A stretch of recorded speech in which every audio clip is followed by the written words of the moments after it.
Bienvenue dans notre émission La puissance de la grâce. Le titre de la méditation est Esprit et témoignage.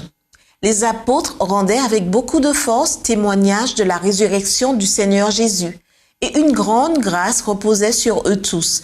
Acte 4, verset 33. Quels furent les résultats de l'effusion de l'Esprit au jour de la Pentecôte?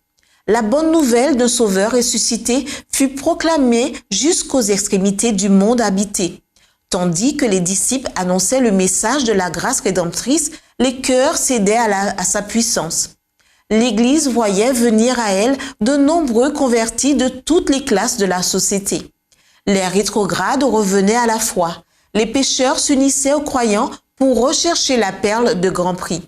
Quelques-uns de ceux qui avaient été les ennemis les plus acharnés de l'Évangile devenaient ses meilleurs champions. Chaque chrétien voyait dans son frère une révélation de l'amour divin.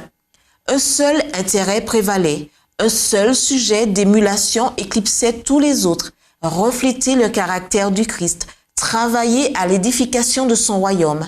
Les apôtres rendaient témoignage avec beaucoup de force. Ceux-ci, recevant la parole de vie, se consacraient à leur tour à la tâche dont le but était de communiquer aux autres l'espérance qui remplissait les cœurs de paix et de joie.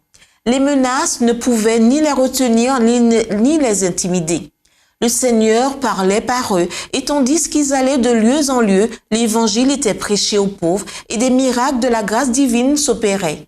Ainsi, le Seigneur peut agir avec puissance lorsque les hommes s'abandonnent au contrôle de son esprit. La promesse de l'esprit est pour nous aujourd'hui aussi bien que pour les premiers disciples. Dieu désire revêtir de la puissance d'en haut des hommes et des femmes comme il le fit au jour de la Pentecôte. À cet instant même, son esprit et sa grâce sont là, à la disposition de tous ceux qui en sentent le besoin et qui acceptent sa parole. Leur zèle pour le Sauveur poussait les disciples à proclamer la vérité avec une grande puissance.